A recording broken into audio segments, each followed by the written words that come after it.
Hey, what's going on, guys, and welcome to another episode of Mark My Words, where I am Mark and these are my words. And today's subject is bullying. Now, those of you who know me know full well that I fucking hate bullies. And for me, I've personally experienced this in school, uni, and also in the workplace. Now, a lot of people don't expect to see this in the workplace because, after all, adults, they should know better, but you'd be really surprised, like certain work environments, like they have a lot of cliques, they have a certain demographic that they live by, so if you don't reach that criteria, they literally probably zone you out, treat you like the weirdo and throw you in the corner, that kind of stuff. But like I said, adults are old enough to know right from wrong, so if you don't know right from wrong at that age, then you're probably a tosser. Retail, I find it happens quite a lot. You always get those people who have been with the company for like years and years and years, haven't progressed, haven't got to management, but they feel like they are management. So if you're new or anything, or just learning the ropes, like they use their chance to go, "Oh, okay, I get to pick on this person, I get to tell them what to do and feel superior." Nah, you're just a fucking dick. That happened to me when I was working at M&S. There was this guy who worked in the warehouse, but he seemed to be an expert in everything. Do you know what he criticised me on?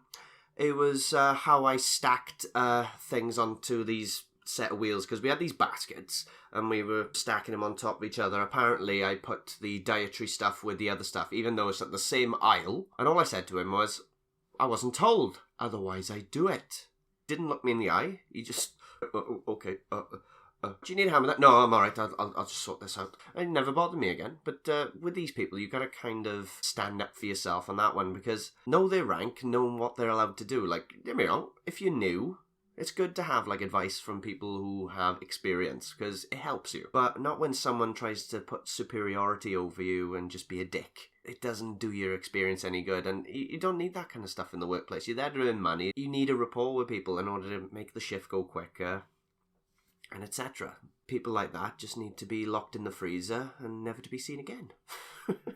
For me, my experience in uni, like, it was kind of a similar experience. Like, it was like high school playground politics. That's the best way I can describe it. You had these like cliques. You had like the people who did outdoor ed, they always hang out with each other. The performing arts people hung out with each other. I was in the performing arts kind of area, and of course, I'm very quirky and out of nowhere, but I didn't kind of link with their demographic, so I was kind of froze out by them. There we go, it's their problem, not mine. But when that stuff usually happens, like, the first person you blame is, like, if someone doesn't like you, is like, is there something I done? Is there something wrong with me? You don't think to realise, like, no, maybe it's them who have the problem, not you. We're all different. We're all made differently. We all react to certain things. Different things offend us. Different things we like, dislike.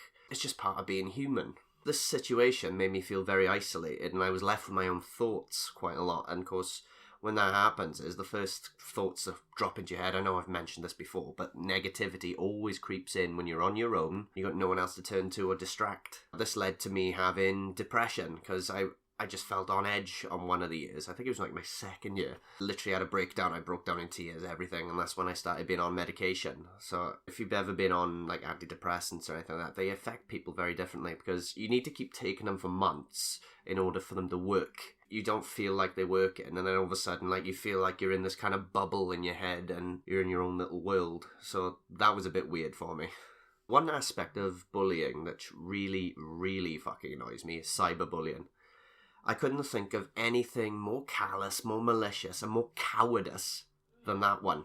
Like, we didn't have that when I was a kid. Like, if someone bullied you, they'd be in your face. It'd be a gang of people going, "You're a fucking dick. I don't like you, you're weird." Whereas you got people, like, who probably don't know you, hiding behind a keyboard going, "Yes, I can say horrible things. I'm a tough guy with my keyboard." You wouldn't dare say that to my face, because I'd smack you. That's one thing I found with, like, my uni experience as well. Like, people wouldn't say stuff to your face. They'd be all indirect, talk about you behind your back, especially if they know, like, you'll stand up for yourself if you hear something. Leading on to my point of cyberbullying, I want to address something that happened in 2017. Like, there was this girl who was being cyberbullied on Snapchat. Her name was Megan Evans. Any person being bullied, like, they got a good poker face. They don't voice what's wrong with them. They don't tell the right people when they should. This all built up, and one person one night said, "Why don't you just hang yourself?" Her parents found her dead the next morning. If anybody remembers, like, her mother went on to, like, This Morning with, like, Philip Schofield, GMTV and stuff like that to, like, raise awareness of cyberbullying and getting people to speak out. Her daughter seemed normal to her. She seemed happy-go-lucky, everything. You can see, like, when she's being interviewed, that she's feeling so guilty about it. And it is very heartbreaking to see. That idiot troll had no clue what damage she caused. People think, like, oh, it's just off the cuff and stuff like that. But words really hurt. Like, I've always trained myself not to worry about what people think. But the thing is, what works for me may not work for someone else.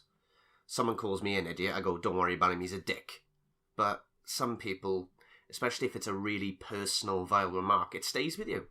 It does. I did a anti-bullying piece back in 2016, right? So this was before, like, this whole incident happened. And we had this little segment, because I was playing the school bully at the time. Ironic, eh? And there was this little analogy that was in our piece. And we literally had two apples. So one we were being very nice to, saying complimentary things to. And the other one was dropped, poked, pinched, and dropped on the floor numerous times and being insulted. And what we did was we cut the apples open. We showed the apple that we've been nice to, as you can see, no damage, fresh and looking juicy. Then all of a sudden we bring the apple that we're mean to, and of course it's all bruised, broken up on the inside. And do you know what? Like, that's probably one of the best analogies I've seen, because you don't see the damage you cause unless you look deep. And people need to be mindful of what they say to people, because you don't know what someone's going through. Like I said, I've battled depression for years. People think I'm a happy-go-lucky guy. I think there's nothing wrong with me, but no, I'm battling it. I'm going through this struggle. You know, it's a journey that I'm really trying to get through. Like, and people think, fuck, I wouldn't have said that. It's like trying to point out dyslexia, really. Like, that's invisible.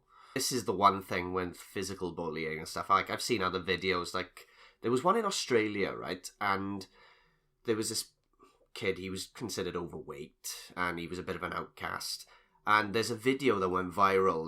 There was this small kid trying to punch him, and out of nowhere, he just snaps and picks up the kid, picks him up over his head, and just slams him on the ground. It just goes to show there's only so much a person can take.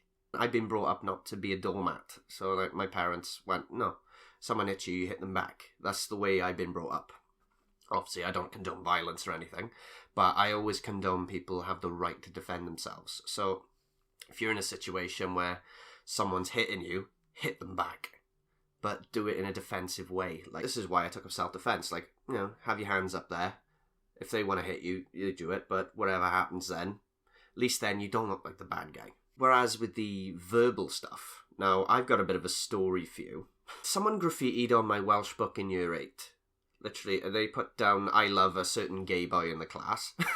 And then they put down Lily Savage rules on my thing. And then for like 2 or 3 years, I was called Lily Savage. I'm like, Paul O'Grady in drag. I'm like, how does that work? So someone writes random shit on your book, but all of a sudden, you get that fucking name for life. But it doesn't take much for kids to, like, label you. Like, if you look at Greg Davis's stand-up routine, like, he does cover, like, nicknames for people who had five years. I think there was one guy who had a bad back one day, and then all of a sudden he's bad back brown for the rest of the fucking time in comp. But one thing I learned, like, later on with this kind of stuff was the more you react negatively to it, the more they're going to fucking do it, because they want that negative reaction. They want to see you get pissed off and go, fuck off, shoot it out there. When I started being pleasant to people, it kind of just cut it out to get all together. Why isn't he reacting? Why? I don't know what to do now. Kicked all the Jenga pieces down. The Legos are all over the fucking floor, and they're like, right, what am I going to do now? The more you react negatively to this kind of stuff, the more people are going to do it. So make sure you don't react to it. Laugh it off. Like, you know what's true and what's not. Who gives a fuck about what people say? You know you're a good person, so why should anybody else decide the outcome for you? Hey, thank you so much for listening in, guys. I post videos every Wednesday, so definitely stay tuned. Be sure to like, subscribe, share, and turn on notifications so you don't miss any future content. Thank you, and good day, guys.